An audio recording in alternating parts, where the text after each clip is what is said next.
Hello welcome back. Delhi ക്യാപിറ്റൽസിൻ്റെ squad അനാലിസിലേക്കാണ് നമ്മൾ ഈ ഒരു വീഡിയോയുടെ പോകുന്നത്. മാക്സിമം നിങ്ങളൊരു വീഡിയോ ഫുള്ളായിട്ടൊന്ന് കാണാൻ ശ്രമിക്കുക. ഡൽഹി ക്യാപിറ്റൽസ് എന്ന് പറയുമ്പോൾ ആദ്യം എല്ലാവർക്കും ഓർമ്മ വരുന്നത് IPL കപ്പുകളാൽ ദരിദ്രമായിട്ടുള്ള മറ്റൊരു ഫ്രാഞ്ചൈസി എന്നുള്ളതാണ്. എന്നാൽ ഇത്തവണ അതിനൊരു മാറ്റം കുറിക്കാനുള്ള രീതിയിൽ മാനേജ്മെൻറ്റ് കുറച്ച് നല്ല സൈനിങ്ങളൊക്കെ നടത്തിയിട്ടുണ്ട്. അത് എത്രത്തോളം എഫക്റ്റീവ് ആകുമെന്ന് ഗ്രൗണ്ടിൽ കളിച്ച് കണ്ടാൽ മാത്രമേ നമുക്ക് പറയാൻ സാധിക്കുകയുള്ളൂ.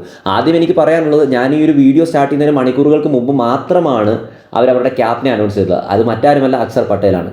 എന്നാൽ അദ്ദേഹത്തിൻ്റെ ക്യാപ്റ്റൻസിയെ ചൊല്ലി ഒരുപാട് ക്വസ്റ്റ്യനുകൾ ഉയരുന്നുണ്ട്. പക്ഷേ എനിക്ക് ആദ്യം പറയാനുള്ളത്, ഡൊമസ്റ്റിക് സൈഡിൽ ഗുജറാത്തിനെ നയിച്ചിട്ടുള്ള ആ ഒരു എക്സ്പീരിയൻസും അതോടൊപ്പം തന്നെ ഇന്ത്യൻ ടീമിൻ്റെ വൈസ് ക്യാപ്റ്റനായിട്ട് ഇരുന്നിട്ടുള്ള കളിച്ചിട്ടുള്ള ആ ഒരു എക്സ്പീരിയൻസും അദ്ദേഹത്തിന് ഗ്രൗണ്ടിൽ കൊണ്ടുവരാൻ സാധിക്കും തന്നെയാണ് ഞാൻ പ്രതീക്ഷിക്കുന്നത്. പിന്നെ 2019 മുതൽ ഡൽഹി ഫ്രാഞ്ചൈസിൽ കളിച്ചു എന്നുള്ളൊരു താരമായതുകൊണ്ട് അതിൻ്റെതായ ബെനിഫിറ്റുകളും അദ്ദേഹത്തിന് ഉണ്ടാവും എന്നുള്ള കാര്യത്തിൽ സംശയമില്ല. നമുക്കറിയാം, കമ്പാരിറ്റീവ്ലി ഈ ഒരു അരുൺ ജെയ്റ്റ്ലി സ്റ്റേഡിയം എന്ന് പറയുന്നത് അല്പം സ്മോൾ ആയിട്ടുള്ള സ്റ്റേഡിയമാണ്. ആ ഒരു സ്റ്റേഡിയത്തിൽ പറ്റുന്ന രീതിയിലുള്ള ഒരു ബാറ്റിംഗ് ലൈനപ്പ് ഇത്തവണ ഡൽഹിക്കുണ്ട്. ആ ഒരു ലൈനപ്പിലേക്ക് നോക്കിക്കഴിഞ്ഞാൽ ആദ്യം പറയേണ്ട പേര് ഫാഫ് ഡുപ്ലസി, അതോടൊപ്പം തന്നെ ജേക്ക് ഫ്രൈസും മഗർക്കാണ്. ഈ ഒരു കോമ്പിനേഷൻ തന്നെയാണ് ഓപ്പണിങ്ങിൽ വരാൻ സാധ്യതകൾ കൂടുതൽ. കാരണം ഈ ഒരു ഓപ്പണിംഗ് കോമ്പിനേഷനെ പറിച്ചിട്ട് അവിടെ KL രാഹുലിനെ കൊണ്ടുവരാനുള്ള സാധ്യത വളരെയധികം കുറവായിട്ടാണ് തോന്നുന്നത്. പിന്നെ KL രാഹുലിനെ ഏറ്റവും ഫിറ്റ് ആയിട്ടുള്ള പൊസിഷൻ എന്ന് പറയുന്നത് 1 ഡൗൺ ആയിരിക്കും. കാരണം മിഡിൽ ഓർഡറിലേക്ക് നോക്കിക്കഴിഞ്ഞാൽ T20 അത്ര എഫക്റ്റീവ് അല്ല KL Rahul. So most probably അദ്ദേഹം കളിക്കാനുള്ള സാധ്യത 1 ഡൗൺ പൊസിഷനിലായിരിക്കും. പിന്നീട് നോക്കിക്കഴിഞ്ഞാൽ അവർക്ക് മൾട്ടിപ്പിൾ ഓപ്ഷൻസ് ഉണ്ട് അടുത്ത പൊസിഷനുകളിലേക്ക്.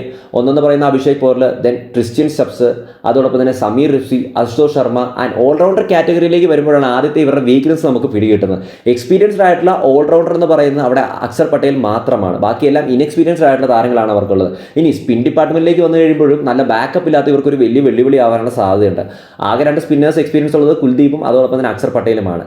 ഇനി പേസ് ബോളിംഗ് സൈഡിലേക്ക് വന്നു കഴിയുമ്പോൾ ആദ്യം പറയേണ്ട പേര് മിച്ചൽ സ്റ്റാർക്കാണ്. അതവിടെ ഓക്കെ ആയിട്ട് നമുക്ക് വെക്കാം. പിന്നീടുള്ള പേസ് ബോളേഴ്സ് എന്ന് പറയുന്നത് ഒന്ന് മുകേഷ് കുമാർ, ചമീര, അതോടൊപ്പം തന്നെ മോഹിത് ശർമ്മ, ടി നടരാജൻ്റെ കഴിഞ്ഞ സീസൺ അത്ര എഫക്റ്റീവ് ആയിരുന്നില്ല. ആഫ്റ്റർ ദാറ്റ് ഇഞ്ചുറി അദ്ദേഹം അത്ര എഫക്റ്റീവായിട്ട് തോന്നിയിട്ടുമില്ല. എക്കോണമി വൈസ് ഹൈ ആയിട്ടാണ് പോയിക്കൊണ്ടിരിക്കുന്നത്. പിന്നെ ഇങ്ങനെ എക്കോണമി മിച്ചൽ സ്റ്റാർക്കിൻ്റെ ഒഴിച്ച് ബാക്കി 4 പേരുടെ എക്കോണമി എടുത്ത് നോക്കി കഴിഞ്ഞാൽ അല്പം ഹൈ ആയിട്ട് ഫീൽ ചെയ്യുന്നുണ്ട്.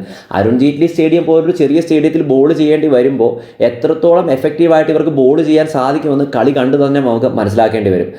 മുകേഷ് കുമാറൊക്കെ ആ ഒരു നല്ല രീതിയിൽ ഉയർന്നു കഴിഞ്ഞാൽ ഒരു പരിധിവരെ ഇവർക്ക് പ്രശ്നങ്ങൾ സോർട്ട് ഔട്ട് ചെയ്യാൻ സാധിക്കും. പിന്നെ ടി നടരാജൻ ഡെത്ത് ബോളിംഗ് സൈഡിലേക്കായിരിക്കും ഒരു കൂടുതൽ പരീക്ഷിക്കാം. മിച്ചൽ സ്റ്റാർക്കിൻ്റെ ഒരു 2 ഓവർ പവർ പ്ലേയിൽ തന്നെ പ്രതീക്ഷിക്കാം. എന്തായാലും ഇത്തവണ ഒരു എബോവ് ആവറേജ് ആയിട്ടുള്ള സ്ക്വാഡായിട്ടാണ് ഡൽഹിയെ ഫീൽ ചെയ്യുന്നത്. പിന്നെ മിഡിൽ ഓവറിലേക്ക് നോക്കി കഴിഞ്ഞാൽ സഡൻ വിക്കറ്റ് ലോസ് ഒക്കെ വരികയാണെങ്കിൽ ഇവർക്ക് കരുൺ നായരൊക്കെ പരീക്ഷിക്കാവുന്നതാണ്. അപ്പോൾ നിങ്ങളുടെ അഭിപ്രായങ്ങൾ എന്ന് വെച്ചാൽ കമൻറ്റായി രേഖപ്പെടുത്തുക.